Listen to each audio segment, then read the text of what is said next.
अस्सलाम वालेकुम, welcome to another video. Friends, आज की इस वीडियो में हम सीखेंगे कि पेंशनर और रिटायर्ड एम्प्लॉइज़ अपनी टैक्स रिटर्न 2023 कैसे सबमिट कर सकते हैं। फ्रेंड्स, सिंपली आपने FBR की ऑफिशियल साइट ओपन करनी है, जैसा कि आपके सामने ओपन है। यहाँ से आपने स्क्रॉल करते हुए थोड़ा सा नीचे जाना है और यहाँ लेफ़्ट साइड पे आपको ऑप्शन मिल जाएगा इनकम टैक्स IRS। यहाँ पर आपने क्लिक करना है तो आप IRS के लॉगिन पेज पर आ जाएंगे। या सिंपली आपने गूगल में टाइप करना है IRS लॉगिन टाइप करने के बाद आपने इंटर करना है और यहाँ पर आपने फर्स्ट लिंक पर क्लिक करना है। तो इस तरह आप सक्सेसफुली IRS के लॉगिन पेज पर आ जाएंगे।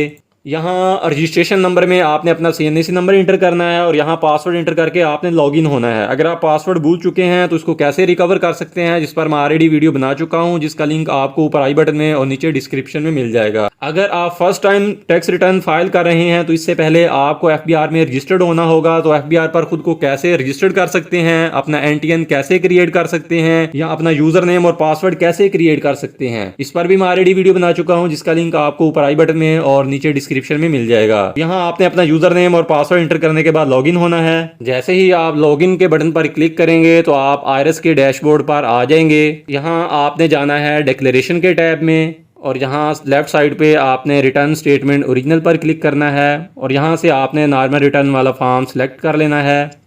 यहाँ आपने टैक्स पीरियड मेंशन करना है, जिस पीरियड की आप टैक्स रिटर्न फाइल करना चाहते हैं। टैक्स पीरियड इंटर करने के बाद यहाँ से आपने पीरियड सेलेक्ट कर लेना है और यहाँ पर आपने कंटिन्यू के बटन पर क्लिक करना है। फ्रेंड्स, यहाँ पर आपने जाना है अदर सोर्स के टैब में और यहाँ आपने रिसीट एंड डिडक्शंस पर क्लिक करना है और यहाँ अनोटी एंड पेंशन के हेड में आपने अपनी ग्रॉस पेंशन का टोटल इंटर करना है और इसी तरह सेकंड कॉलम में भी आपने सेम अमाउंट इंटर करनी है, क्योंकि आपकी पेंशन की जो अमाउंट होती है वो टोटली एग्जेम्प्ट फ्रॉम टैक्सेस होती है। यहाँ आपने कैलकुलेट के बटन पर क्लिक करना है। इसके बाद आपने यहाँ जाना है टैक्स चार्जेबल के हेड में और यहाँ आपने एडजस्टेबल टैक्सेस पर क्लिक करना है और यहाँ पर ऑलरेडी आपने जो टैक्स पे किया हुआ है ड्यूरिंग द फाइनेंशियल ईयर, उसकी डिटेल आपने यहाँ पर इंटर कर लेनी है। जैसा कि यहाँ पर ऑप्शन है motor vehicle registration fee under section 231B1 कि अगर आपने कोई गाड़ी परचेज की है ड्यूरिंग द फाइनेंशियल ईयर, उस पर आपने जो विदहोल्डिंग टैक्स पे किया है उसकी डिटेल आपने यहाँ इंटर करनी है। इसके लिए आपने यहाँ प्लस के आइकन पर क्लिक करना है। यहाँ ऊपर आप गाड़ी का रजिस्ट्रेशन नंबर लिखेंगे। यहाँ गाड़ी की फर्दर डिटेल लिखने के बाद आपने यहाँ सबमिट के बटन पर क्लिक करना है। तो यहाँ पर एक टैब ओपन होगा, वहां पर आपने विदहोल्डिंग टैक्स का टोटल इंटर कर लेना है। इसी तरह यहाँ पे नेक्स्ट ऑप्शन है motor vehicle transfer fee under section 231B। इसी तरह यहाँ पर नेक्स्ट ऑप्शन है motor vehicle sales under section 231B sub section 3 कि अगर आपने अपनी कोई भी गाड़ी सेल की है उस पर आपने कोई विदहोल्डिंग टैक्स पे किया, उसकी डिटेल आपने यहाँ इंटर करनी है। इसी तरह यहाँ पे नेक्स्ट ऑप्शन है electricity bill of commercial and industrial under section 235 कि अगर आपने अपने इलेक्ट्रिसिटी बिल पर कोई विदहोल्डिंग टैक्स पे किया है उसका टोटल आप यहाँ इंटर करेंगे, जिसके लिए यहाँ प्लस के आइकन पर क्लिक करेंगे। यहाँ ऊपर आप अपने बिल का रेफरेंस नंबर इंटर करेंगे। यहाँ फर्दर डिटेल इंटर करने के बाद आपने यहाँ सबमिट के बटन पर क्लिक करना है। इसी तरह यहाँ पे cell phone bills under section 236 sub section 1 है। इसी तरह prepaid telephone cards under section 236 sub section 1B है। आपने ड्यूरिंग द फाइनेंशियल ईयर जितना भी आपने मोबाइल में बैलेंस यूज किया है उस पर आपने जो विदहोल्डिंग टैक्स दिया है उसकी डिटेल आपने यहाँ इंटर करनी है, जिसके लिए आपने यहाँ प्लस के आइकन पर क्लिक करना है। यहाँ ऊपर आप अपना मोबाइल नंबर इंटर करेंगे और यहाँ नीचे आपने अपने मोबाइल की कंपनी इंटर करनी है, जैसा कि यूफोन है, जोंग है, मोबिलिंक जो भी है वो इंटर करने के बाद आपने यहाँ सबमिट के बटन पर क्लिक करना है। तो यहाँ पर ये टैब ओपन होगा। यहाँ पर आपने अपने विदहोल्डिंग टैक्स की डिटेल इंटर करनी है जो आपने होल ईयर में पे किया है। इसी तरह फर्दर किसी भी रेलिवेंट हेड में आपने ऑलरेडी कोई विदहोल्डिंग टैक्स पे किया है, जैसा पे domestic air ticket charges under section 236B कि अगर आपने कोई एयर टिकट परचेज की है उस पर आपने कोई विदहोल्डिंग टैक्स दिया है उसका टोटल आपने यहाँ पर इंटर कर लेना है। यहाँ एडजस्टेबल टैक्सेस में आपने यहाँ रेलिवेंट हेड्स में अपने ऑलरेडी पे किए हुए टैक्सेस की डिटेल इंटर करने के बाद आपने जाना है यहाँ नीचे कंप्यूटेशंस में। फ्रेंड्स, यहाँ पर इनकम के डिफरेंट हेड दिए हुए हैं। आपने जिस हेड्स में भी इनकम शो की होगी उनका टोटल यहाँ पर आपको शो हो जाएगा। जैसा कि यहाँ पर हमने पेंशन की अमाउंट इंटर की थी जो कि अदर सोर्स ऑफ इनकम में आता है और पेंशन की आपकी जो अमाउंट होती है वो एग्जेम्प्ट फ्रॉम टैक्सेस होती है, इसलिए ये एग्जेम्प्ट वाले कॉलम में भी सारी अमाउंट आ रही है। और यहाँ से आपने स्क्रॉल करते हुए थोड़ा सा नीचे जाना है और फ्रेंड्स यहाँ पर रिफंडेबल इनकम टैक्स में अमाउंट आ रही है। इट मीन्स आपको कोई टैक्स पे नहीं करना। अगर यहाँ पर एडमिटेड इनकम टैक्स में कोई अमाउंट आ रही होती तो ऐसी सूरत में पहले आपने वो टैक्स पे करना था। पे करने के बाद ही आप अपनी टैक्स रिटर्न फाइल कर सकते हैं। और यहाँ पर एडजस्टेबल टैक्सेस की डिटेल इंटर करने के बाद आपने जाना है वेल्थ स्टेटमेंट में, जिसमें सबसे पहले यहाँ पर आपने एक्सपेंसेस की डिटेल इंटर करनी है। जैसा कि यहाँ पर सबसे पहले रेंट है कि अगर आपने ड्यूरिंग द ईयर कोई रेंट पे किया है। इसी तरह यहाँ पर व्हीकल रनिंग एंड मेंटेनेंस है कि अगर आपके पास कोई गाड़ी है ड्यूरिंग द फाइनेंशियल ईयर आपने उसकी रनिंग और मेंटेनेंस पे जो एक्सपेंसेस किए हैं उसकी डिटेल आपने यहाँ इंटर कर लेनी है। इसी तरह ट्रैवलिंग है, ट्रैवलिंग की मद में आपने कोई एक्सपेंसेस किए हुए उसका डिटेल यहाँ इंटर कर लेनी है। इसी तरह यहाँ पे नेक्स्ट ऑप्शन है इलेक्ट्रिसिटी की। होल ईयर में आपने जितना भी इलेक्ट्रिसिटी का बिल पे किया है उसका टोटल आपने यहाँ इंटर कर लेना है। इसी तरह यहाँ नेक्स्ट वाटर है और इसी तरह नेक्स्ट यहाँ पर गैस है कि गैस की मद में आपने ड्यूरिंग द फाइनेंशियल ईयर जो एक्सपेंसेस किए हैं उसका टोटल आपने यहाँ पर इंटर कर लेना है। इसी तरह यहाँ पर नेक्स्ट टेलीफोन है और इसी तरह यहाँ पे नेक्स्ट ऑप्शन है मेडिकल कि अगर आपने मेडिकल की मद में कोई एक्सपेंसेस किए हुए हैं उसका टोटल आपने यहाँ पर इंटर करना है। इसी तरह यहाँ नेक्स्ट ऑप्शन एजुकेशनल है कि अगर आपने एजुकेशन पे कोई एक्सपेंसेस किए हैं उसका टोटल आप यहाँ इंटर करेंगे। इसी तरह यहाँ नेक्स्ट ऑप्शन है फंक्शंस एंड गैदरिंग्स की कि ड्यूरिंग द फाइनेंशियल ईयर आपने कोई फंक्शन अटेंड किए हुए हैं तो उस पर जितने भी आपके एक्सपेंसेस हुए हैं उसका टोटल आप यहाँ इंटर करेंगे। इसी तरह नेक्स्ट ऑप्शन यहाँ पे डोनेशन ज़कात है कि अगर आपने डोनेशन या चैरिटी की मद में ड्यूरिंग द ईयर कोई अमाउंट पे की है उसका टोटल आप यहाँ इंटर करेंगे। इसी तरह नेक्स्ट ऑप्शन यहाँ पर है other personal and house hold expenses के ऊपर एक्सपेंसिस के जो आपको हेड्स दिए हुए हैं इसके अलावा भी अगर आपने किसी और हेड में एक्सपेंसेस किए हैं तो उसका टोटल आप यहां पर इंटर कर लेंगे। और इसी तरह यहां पर नेक्स्ट ऑप्शन है contribution in expenses by family members कि अगर आपके इन एक्सपेंसेस में आपके किसी फैमिली मेंबर ने भी कंट्रीब्यूट किया है उसकी टोटल अमाउंट आप यहां इंटर कर लेंगे।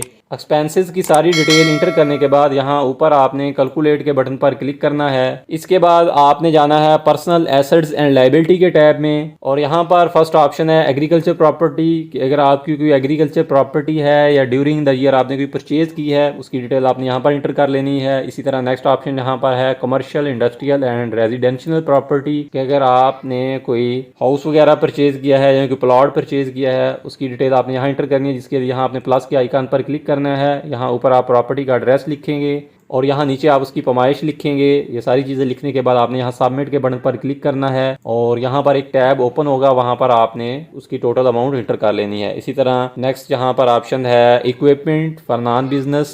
आपके पास कोई इक्विपमेंट है, अगर आपने पर्सनल यूज़ के लिए कोई इक्विपमेंट कोई भी एसेट परचेज किया हुआ है या टोटल उसकी अमाउंट आप यहाँ इंटर कर लेंगे। इसी तरह नेक्स्ट ऑप्शन यहाँ पर है एनिमल कि अगर आपने कोई एनिमल्स वगैरह रखे हुए हैं, जैसा कि यहाँ पर ये प्रीवियस ईयर का बैलेंस आ रहा है तो इसमें अगर इंक्रीज़ या डिक्रीज़ हुआ है तो आपने उस हिसाब से यहाँ इंक्रीज़ या डिक्रीज़ कर लेना है। और इसी तरह यहाँ नीचे ऑप्शन है इन्वेस्टमेंट, तो यहाँ पर अगर आपका बैंक अकाउंट है उसमें कोई अमाउंट पड़ी हुई है तो ऐसी सूरत में आपने यहाँ प्लस के आइकन पर क्लिक करने के बाद यहाँ ऊपर आपने अपना बैंक का अकाउंट नंबर इंटर करना है। यहाँ नीचे फर्दर अकाउंट की डिटेल इंटर करने के बाद करंट अकाउंट है, सेविंग अकाउंट है या फिक्स्ड अकाउंट है और किस बैंक में मेंटेन किया हुआ है, ये सारी चीज़ें इंटर करने के बाद यहाँ आपने सबमिट के बटन पर क्लिक करना है।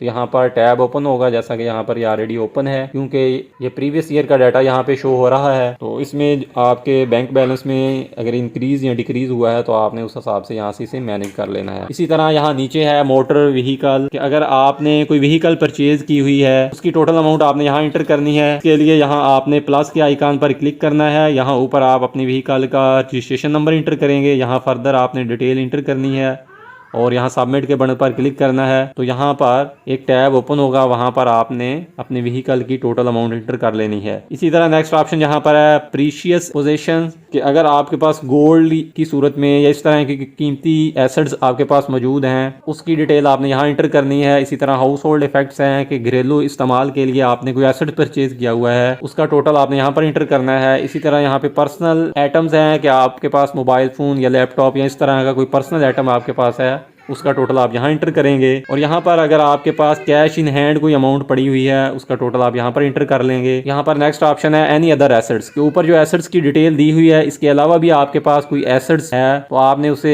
एनी अदर एसेट्स में डिक्लेयर करना है। इसके लिए आपने यहाँ प्लस के आइकन पर क्लिक करना है। यहाँ आपने एसेट्स की डिटेल इंटर करनी है और सबमिट करना है। तो यहाँ पर टैब ओपन होगा, आपने उसमें अदर एसेट्स की टोटल अमाउंट इंटर कर लेनी है। इसी तरह यहाँ पे नेक्स्ट ऑप्शन है एसेट्स इन अदर नेम्स कि अगर आपका कोई ऐसा दूसरा एसेट है जो आपने अपने किसी फैमिली मेंबर के नेम पे रजिस्टर्ड करवाया हुआ है, उसकी डिटेल आपने यहाँ इंटर करनी है। इसके लिए यहाँ प्लस के आइकन पर क्लिक करेंगे और यहाँ आपने एसेट की डिटेल इंटर करके सबमिट करना है। तो यहाँ टैब ओपन होगा, जैसा कि यहाँ पर ऑलरेडी ओपन है। यहाँ आपने ऐसे एसेट की टोटल अमाउंट इंटर कर लेनी है। यहाँ एसेट्स में सारी चीज़ें इंटर करने के बाद आपने यहाँ कैलकुलेट के बटन पर क्लिक करना है। इसके बाद आपने जाना है यहाँ नीचे रिकंसिलिएशन के टैब में और यहाँ पर आपने रेलिवेंट हेड में अपनी इनकम का टोटल इंटर करना है, जिसके लिए अगेन आपने जाना है टैक्स चार्जेबल में और यहाँ से आपने जाना है कंप्यूटेशन में और यहाँ से आपने अपनी जो इनकम है उसका टोटल यहाँ से कॉपी कर लेना है। कॉपी करने के बाद अगेन आपने जाना है वेल्थ स्टेटमेंट में और यहाँ रिकंसिलिएशन ऑफ नेट एसेट्स में। क्योंकि आपकी जो इनकम है वो एग्जेम्प्ट फ्रॉम टैक्सेस है, इसलिए आप इसको यहाँ income declared as per return for the year exempt from tax, इस हेड में यहाँ पर आप इसे इंटर करेंगे। इंटर करने के बाद यहाँ आपने ऊपर कैलकुलेट के बटन पर क्लिक। फ्रेंड्स, यहाँ पर आपका अनरिकंसाइल्ड अमाउंट में ज़ीरो बैलेंस आना चाहिए।